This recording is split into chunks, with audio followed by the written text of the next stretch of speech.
अभी 1 साल भी नहीं हुआ था दोनों की शादी को कि दोनों में झगड़ा हो गया किसी बात पर। जरा सी अनबन हुई और दोनों के बीच बातचीत बंद हो गई। वैसे दोनों बराबर पढ़े लिखे, दोनों अपनी नौकरी में व्यस्त, तो दोनों का ईगो भी बराबर।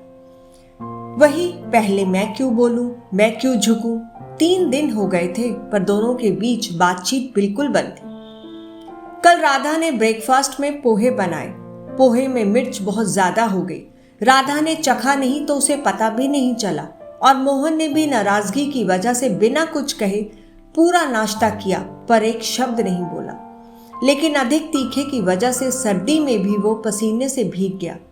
बाद में जब राधा ने ब्रेकफास्ट किया तब उसे अपनी गलती का एहसास हुआ। एक बार उसे लगा कि उसे मोहन से सॉरी बोलना चाहिए, लेकिन फिर उसे अपनी फ्रेंड की सीख याद आ गई कि अगर तुम पहले झुकी तो फिर हमेशा तुम्हें ही झुकना पड़ेगा, और वो चुप हो गई। हालांकि उसे अंदर ही अंदर अपराध बोध हो रहा था। अगले दिन संडे था तो मोहन की नींद देर से खुली। घड़ी देखी तो 9 बज गए थे। उसने राधा की साइड देखा, वो अभी तक सो रही थी। वो तो रोज जल्दी उठकर योगा करती है, मोहन ने सोचा। खैर मुझे क्या। उसने किचन में जाकर अपने लिए नींबू पानी बनाया और न्यूज़पेपर लेकर बैठ गया। 10 बजे तक जब राधा नहीं जगी तब मोहन को चिंता हुई। कुछ हिचकते हुए वो उसके पास गया। राधा, 10 बज गए हैं, अब तो जागो। कोई जवाब नहीं। 2-3 बार बुलाने पर भी जब कोई जवाब नहीं मिला तब वो परेशान हो गया। उसने राधा का कंबल हटाकर उसके चेहरे पर थपथपाया। उसे तो बुखार था। वो जल्दी से अदरक की चाय बनाकर लाया। राधा को अपने हाथों का सहारा देकर बिठाया और पीठ के पीछे तकिया लगा दिया। राधा को चाय दी और कहा, कोई दिक्कत तो नहीं हो रही है कप पकड़ने में? क्या मैं पिला दूं? मोहन के कहने के अंदाज में कितना प्यार था। ये राधा फीवर में भी महसूस कर रही थी। राधा ने कहा, मैं पी लूंगी। मोहन भी बेड पर ही बैठकर चाय पीने लगा। इसके बाद तुम आराम करो, मैं मेडिसिन लेकर आता हूँ। राधा चाय पीते पीते उसे देख रही थी।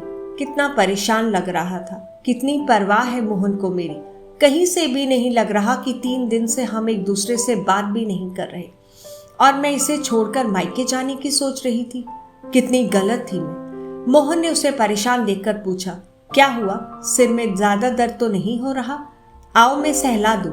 नहीं मोहन, मैं ठीक हूं। एक बात पूछूं? मोहन ने सहज भाव से कहा, हाँ बिल्कुल। इतने दिन से मैं तुमसे बात भी नहीं कर रही थी और उस दिन ब्रेकफास्ट में मिर्ची भी बहुत ज्यादा थी। तुम बहुत परेशान हुए, फिर भी तुम मेरी इतनी केयर कर रहे हो, मेरे लिए इतना परेशान हो रहे हो, क्यों?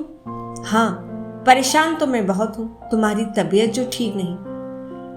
और रही मेरे तुम्हारे झगड़े की बात, तो जब जिंदगी भर साथ रहना ही है तो कभी कभी बहस भी होगी, झगड़े भी होंगे, रूठना मनाना भी होगा। 2 बर्तन जहां हो वहां कुछ खटखट तो होगी ही। समझी कि नहीं मेरी जीवन संगिनी? सही कह रहे हो, कहते हुए राधा मोहन के गले लग गई। मन ही मन उसने अपने आप से वादा किया, अब कभी मेरे और मोहन के बीच ईगो नहीं आने दूंगी। दोस्तों, इस कहानी का सार है कि अहम से ही रिश्तों में दरार आती है, ईगो से ही रिश्ते बिखर जाते हैं। रिश्ते हैं, अपने हैं, तो ईगो कैसी?